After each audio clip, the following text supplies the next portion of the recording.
Ezaza ga Allah we bariana. We be agbuwe. Uwe abudu illiterate. We be nuzuwa Ikata we no we ono nane.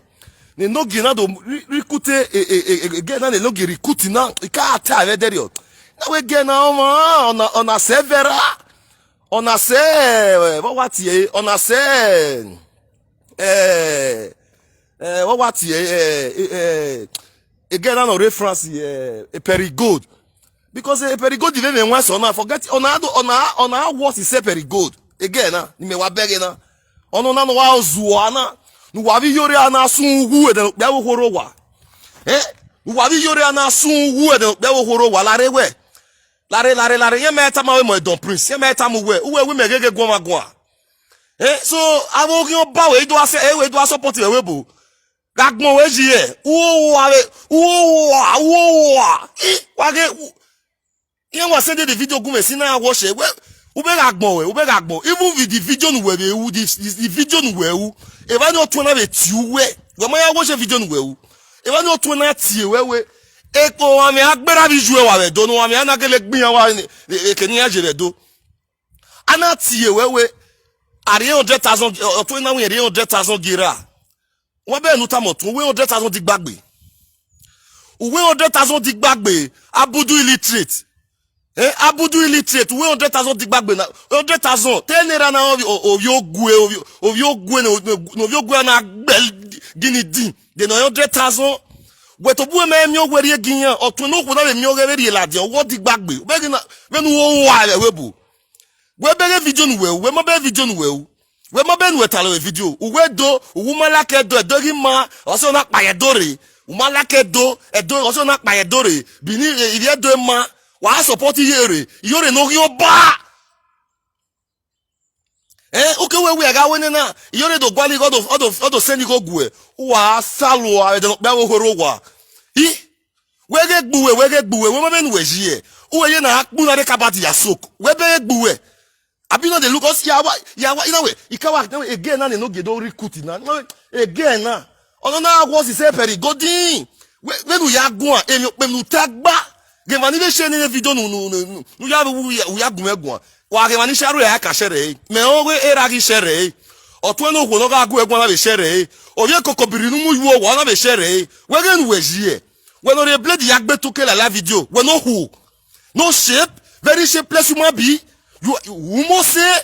egbon we e ke don ba si ke we who are you very stupid somebody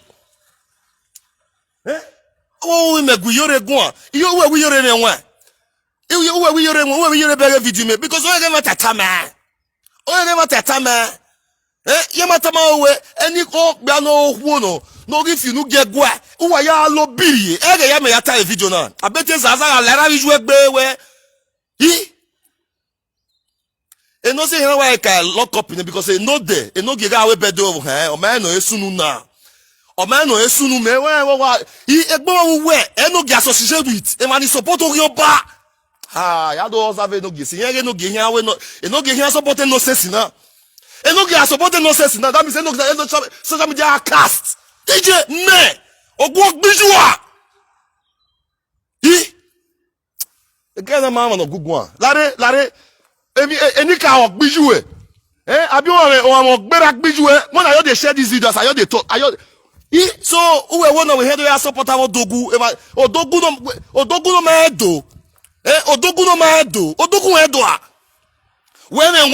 uwe zuwa we be in life we ji abudu illiterate oh your Esey talk show ai why was the why frustrated why do I want a live video presenter wow tena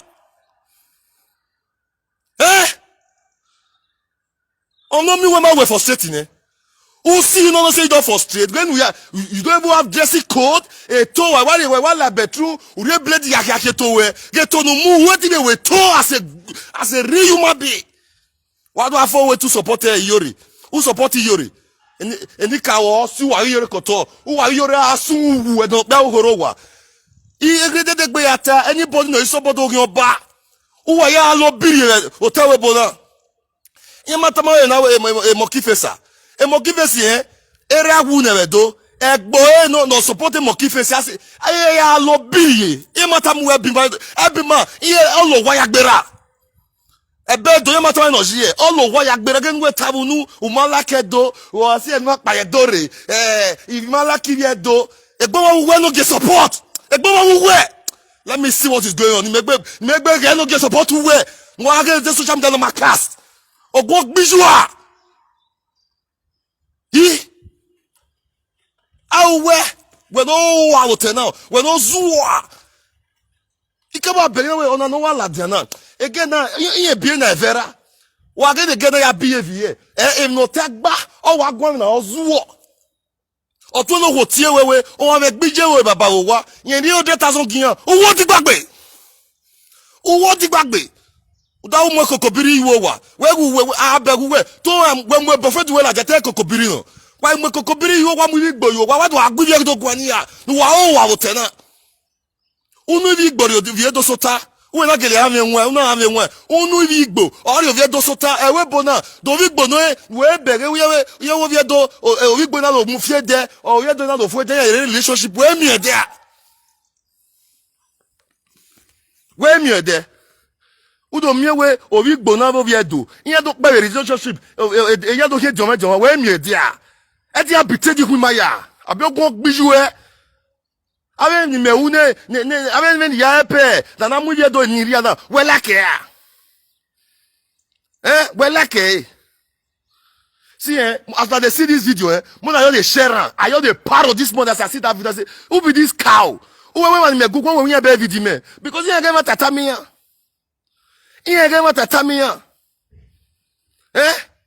Ezaza kana Allah egbe de pe ohoro wa no asu wu wa bi yore agbon yore living mo be yore give ye mi obe o mo no wa la je wa we video for only one day wa we like 7 video yore give mi obe 7 wa la je 12 o'clock yore ale live u la je 2 o'clock wo gbe or live u la je 4 or live u la je 7 agbon yore living ya e give me no gi wa for live video who we the rest of matter who we yore the rest of man one we about to na yere do agogo we o ma support yin we give man support on we man support e we we vera o e sera wa support de man wa support o man wa do ya make nim gwagwa lo o man wa do ya make nim wa gwalo e ga de bana e no ge no ve support you na wa ye do no ge ya make nim wo se ga no na wa o te na e ga de ba e no ge he do ya make nim social media na o do amebo gbe ma owa wọ́n wa ne bio abudu illiterate wa agbe ni to wa re live video wa ya agba abudu illiterate yo very useless somebody abudu illiterate here abudu illiterate abubere lafuwe genu ji se place ma bi you are not okay or no beg women we tawunu o be we ma de okay we go la de social media we do anene eni ka o si ju ekoto si era koto enu o me gbiyan di neyin o wa otena o e gogo we odogugbe yore shetua odogu medo wo ba me ti mo kono ho wo ba medo wo ni wo wa pe wa o otena o we wa wona ne yore do tiewe my sister wa to ko yo wa lo biye wa ya ni support ave awogi oba ogi ni kao edogu wa ma ge dogu wa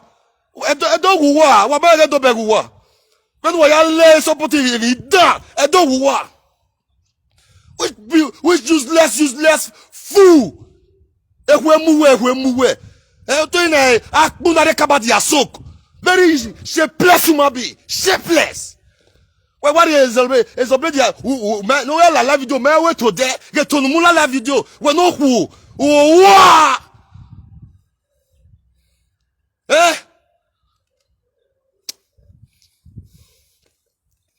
wa ni gu egbon o ga mewe ya mekeni wa lo biri ebutana weta ma we na wa lo biri wa ga video na wa ga ave ni mo we do no ma wa ga o gba no okwo no gi la je no do support ave ni ka o ave ma dan re do I ma wa lu wa ya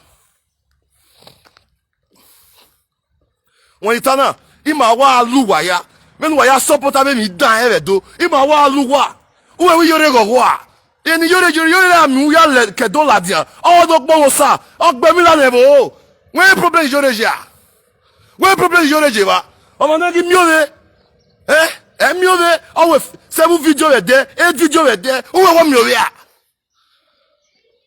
ogun gbera gbiju e wa ya na ya agun we gbe la dia nu e yaka go no ge gwane e no ge be support him abi vo people na le letere e do to against no ge adawe sort up for be Paris le derio we wa la ja for no ge wa do so even ya ge o ma no mo gbije Jamal last day no ya ma wa no gbije yan no wa do support we ma bere yan we alele no ge gbina social media na we ma bere yan we alele no ge gbina social media na we ma bere na we wa ladia for no we do support him and we alele no ge gbina me no ge na me was zone of your latest social media I was zone ni mako akpa bobo ni o wa no ge e ko na me video na you ga be go support egbo me e man ya support abi vote people now no ge I will never be happy and the social media now I get cast on your nita